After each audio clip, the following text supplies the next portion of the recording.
1절 그러나 백성 가운데 또한 거짓 선지자들이 일어났었나니 이와 같이 너희 중에도 거짓 선생들이 있으리라. 그들은 멸망하게 할 이단을 가만히 끌어들여 자기들을 사신 줄을 부인하고 임박한 멸망을 스스로 취하는 자들이라. 9절 주께서 경건한 자는 시험에서 건지실 줄 아시고 불의한 자는 형벌 아래에 두어 심판 날까지 지키시며. 오늘 아침 우리가 베드로후서 2장의 말씀을 함께 살펴봅니다. 사도 베드로는 자신의 죽음이 얼마 남지 않은 사실을 알고 그 마지막 자기의 이제 유언과 같은 그런 편지를 이 두 번째 베드로후서 이 편지를 보냅니다. 그러면서 이 땅에 있는 교회 성도들이 참 믿음 안에 바로 설 수 있도록 그래서 자신이 체험했던 예수 그리스도 그리고 그 자기의 체험보다도 더 중요한 더 확실한 예언의 말씀 성경 이것을 강조를 했는데 1장에서는 그 성경을 강조를 했는데 2장 1절에 보면 그러나 이제 성경을 강조했는데 그러나 하는 얘기는 항상 이 복음이 전파되거나 또 하나님 은혜가 나타나거나 뭔가 좋은 것이 있으면 항상 반대되는 것이 나타난다는 것을 우리가 발견할 수가 있습니다. 하나님이 에덴 동산을 만들고 아담과 하와를 참 복된 삶을 살게 하셨는데 그러나 뱀이 나타나서 거짓말을 해주고 있습니다. 바로 그와 같이 하나님의 말씀 성경이 이 기록된 예언의 말씀들이 우리에게 삶의 빛이 되긴 하는데 그러나 1절 그러나 백성 가운데 또한 거짓 선지자들이 일어났으나니 이와 같이 너희 중에도 거짓 선생들이 있으리라. 거짓 선지자, 거짓 선생들이 일어난다는 것. 그래서 늘 그렇습니다. 진리가 있으면 늘 거짓이 드러납니다. 빛이 비추면 또 어둠이 있고 늘 이 빛과 어둠, 진리와 비진리, 거짓 이런 것들이 늘 같이 있다는 것을 보여주고 그래서 2장에서 베드로후서 2장에서는 이런 거짓 선지자와 거짓 선생들에 대한 예언입니다. 다시 말해서 오늘 우리가 이 시대를 살아가면서 이 마지막 시대에도 늘 항상 마찬가지입니다.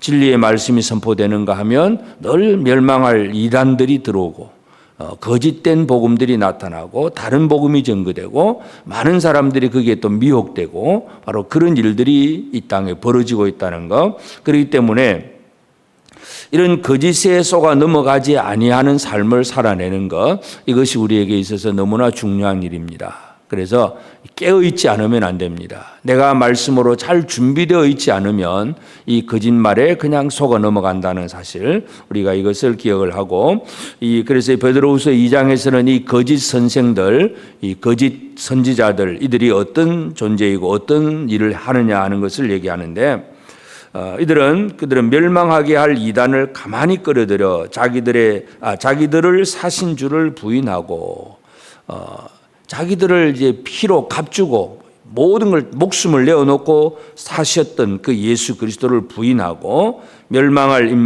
임박한 멸망을 스스로 취하는 자들.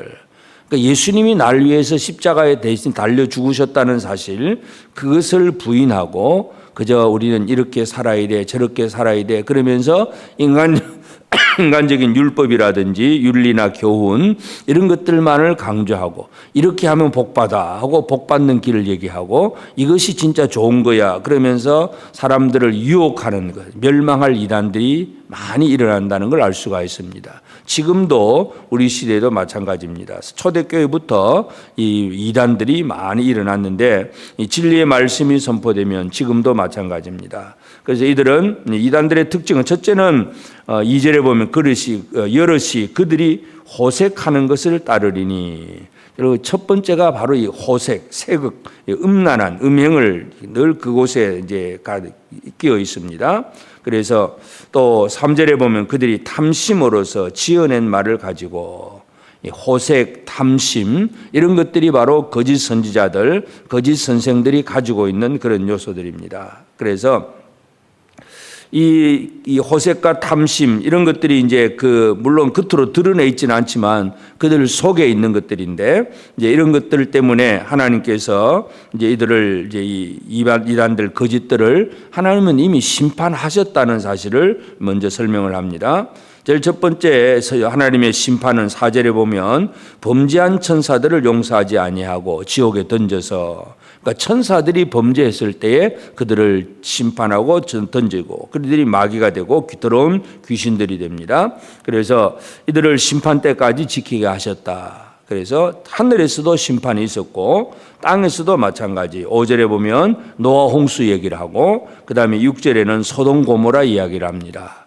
노아 홍수 때에도 소돔 고모라 때에도 하나님의 진노와 심판이 나타나서 이 악한 자들을 멸하고 하나님께서 의로운 사람들, 의인을 구원하셨다는 것. 그래서 노아의 8 식구들, 또 소돔이 멸망당할 때 의로운 롯을 구원해내는 것. 그런 아주 작은 숫자, 하나님의 그 은혜 속에 있는 작은 숫자들이 구원을 받고 수많은 사람들이 멸망을 당했다는 그 사실을 분명히 강조를 합니다. 그래서 9절에 보면 주께서 경건한 자는 시험에서 건지실 줄 아시고 불의한 자는 형벌 아래 두어 심판날까지 지키시며, 하나님이 하시는 일은 경건한 자는 시험에서 건지시고 불의한 자는 형벌 아래 두어서 심판 때까지 지킨다. 그래서 이미 형벌을 받았고 마지막 심판 때까지 지키고 계신다는 것, 이것을 강조합니다. 그래서 이러한 이 거짓 선지자들, 거짓 선생들이 일어나고 그에 대한 하나님의 진노와 심판이 분명하다는 사실을 베드로가 강조를 하고 있고, 그래서 10절 특별히 육체를 따라 더러운 정욕 가운데서 행하며 주관하는 일을 멸시하는 자들에게는 형벌할 줄 아시느니라. 이들은 당돌하고 자긍하며 떨지 않고 영광 있는 자들을 비방하거니와. 이 거짓 선지자들은 자기들이 거짓을 행하면서도 아주 당돌하고 자긍합니다. 자기들은 아주 잘한 것으로 생각을 하고, 여러분 이단들이 숨어 있지를 않습니다. 이단들이 처음에는 예를 들어 신천지 같은 이단들, 하나님의 교회 같은 이단들도 마찬가지, 처음에는 쉬쉬하면서 우리는 진짜 교회야 진짜 참 교회야 그런 얘기를 하다가 어느 정도 숫자가 불어나면 이제 당돌해집니다. 우리는 신천지다, 우리는 하나님의 교회다, 아주 크게 그냥 포교하고 당돌하게 자기를 드러냅니다. 그래서 이 세력이 커지면 바로 그렇게 되는데, 바로 이런 자들, 이 거짓 선지자들의 그 특징들이 그렇다는 얘기고, 그렇지만 하나님은 이 사람들을 결국은 다 진노로 심판하실 것이라 하는 사실, 그것을 분명히 강조합니다. 이들은 어떤 특징을 가진 존재들인가 하면 12절, 그러나 이 사람들은 본래 잡혀 죽기 위하여 난 이성 없는 짐승 같아서 그 알지 못하는 것을 비방하고 그들의 멸망 가운데서 멸망을 당하며, 이들은 짐승 같다, 이성 없는 짐승 같다. 그래서 언제 자기가 죽을지도 모르고 그냥 까불고 있는 그런 이성 없는 짐승과 같다. 그리고 또 13절, 불의의 값으로 불의를 당하며 낮에 즐기고 노는 것을 기쁘게 여기는 자들이니. 그저 먹고 마시고 놀고, 이것이 거짓 선지자들의 그 거짓 교사들, 또 거기에 따르는 사람들의 특징입니다. 속임수로 즐기고 노는 것. 또 14절, 음심이 가득한 눈을 가지고 범죄하기를 그치지 아니하고 굳세지 못한 영혼들을 유혹하며 탐욕에 연단된 마음을 가진 자들이니 저주의 자식이라. 그래서 이들은 이 음심이 가득한 자들, 저주의 자식이라 그렇게 표현을 합니다. 그리고 이들은 탐심을 얘기하면 또 부올의 아들 발람 얘기를 또 하게 됩니다. 15절에 보면 바른 길을 떠나 미혹되어 부올의 아들 발람의 길을 따른다. 불의의 싹스를 사랑하다가 나귀한테도 책망을 받은 이 발람 선지자, 그 얘기를 하면서 참 이 그저 음심 또 탐심 이런 것들이 늘 거짓 선지자들, 이 하나님 앞에서 바르게 살지 못하는 자들의 삶의 특징이 바로 그것이다 하는 걸 알 수가 있고, 그래서 이들은 17절 보면 이 사람들은 물 없는 샘이요, 샘은 샘인데 물이 없습니다. 겉으로 볼 때는 뭔가 샘물 같은데 가보니까 물은 하나도 없습니다. 이단들의 특징이 그렇습니다. 광풍에 밀려가는 안개니 그들을 위하여 캄캄한 어둠이 예비되어 있도다. 그들의 앞에는 캄캄한 어둠이 예비되어 있고, 그래서 이들의 삶은 늘 이와 같이 멸망을 준비하고 멸망을 당할 그런 마지막 때를 기다리고 있는 그런 자들입니다. 그래서 19절에도 그들에게 자유를 준다 하여도 자신들은 멸망의 종들이니 누구든지 진 자는 이긴 자의 종이 됨이라. 누구든지 싸워가지고 이기면 진 자는 이긴 자의 종이 됩니다. 그래서 이들은 뭔가 하긴 하지만 거짓에 그냥 다 속아 넘어가는 그런 사람들이기 때문에 우리 믿음의 사람들이 진리의 말씀으로 거짓과 싸워서 이기는 그런 삶을 살아가야 됩니다. 우리는 거짓의 종이 되어서는 안 됩니다. 거짓말에 속아 넘어가서는 안 된다는 것, 이것을 다시 한번 기억을 해야 됩니다. 그래서 20절에 보면 만일 그들이 우리 주 대신 구주 예수 그리스도를 알므로 세상의 더러움을 피한 후에 다시 그 중에 얽매이고 지면 그 나중 형편이 처음보다 더 심하리다.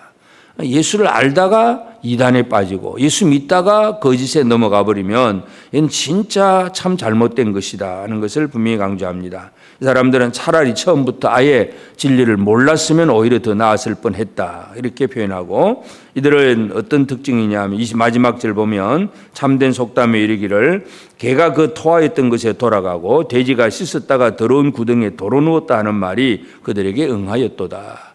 진리의 말씀 가운데 살다가 거짓에 속아 넘어가면 그건 바로 개, 돼지와 같다 그렇게 표현을 하고 있습니다. 그래서 오늘 우리가 이 베드로후서 2장을 통해서 사도 베드로가 강조하고 있는 그 시대에도 이런 거짓 선지자들이, 거짓 선생들이 많이 일어나고 있기 때문에 이들을 향해서 잘 준비되어 있고 깨어있지 않으면 안 된다는 거. 깨어있다는 얘기는 내가 진리의 말씀으로 준비된 삶을 제대로 살아야, 무장된 삶을 살아야 된다는 것입니다. 그래서 하나님의 전신갑주 진리의 말씀으로 잘 무장된 삶을 살아내는 것이 지금도 우리에게는 필요합니다. 그래서 끊임없이 우리는 하나님의 말씀을 듣고 말씀을 읽고 말씀을 바르게 배우고 진리를 바로 깨닫는 생활들, 그러면서 이제 늘 우리 안에 속에서 음심과 탐심 이런 것들이 우리 안에 자리 잡지 못하도록, 그래서 이 뭔가 하나님 앞에 거룩함,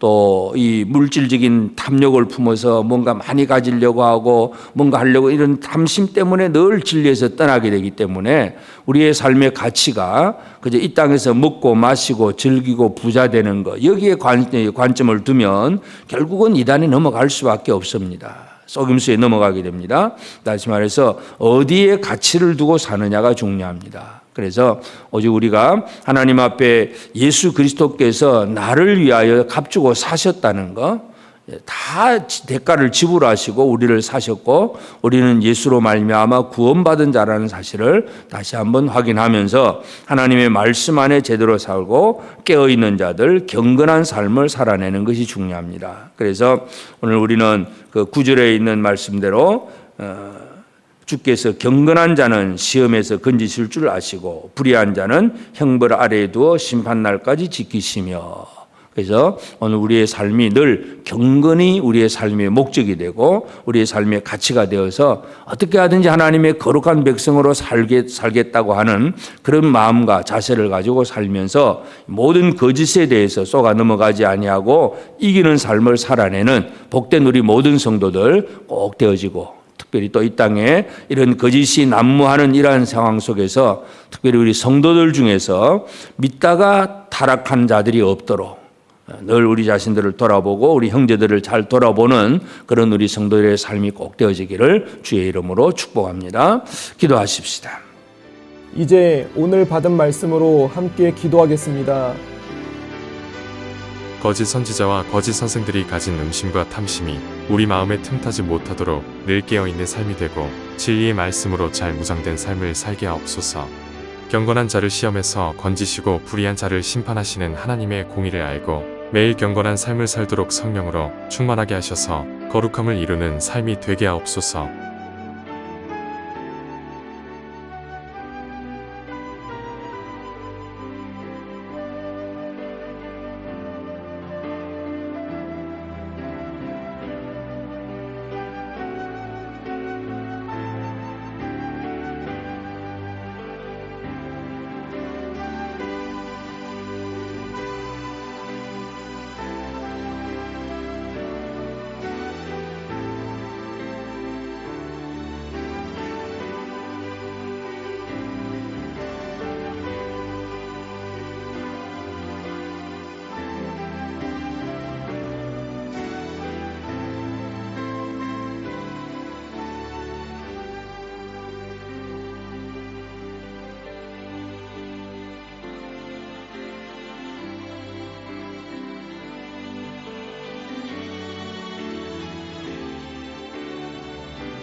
이제 개인의 기도 제목을 가지고 하나님 앞에 기도하시기 바랍니다.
수고하셨습니다.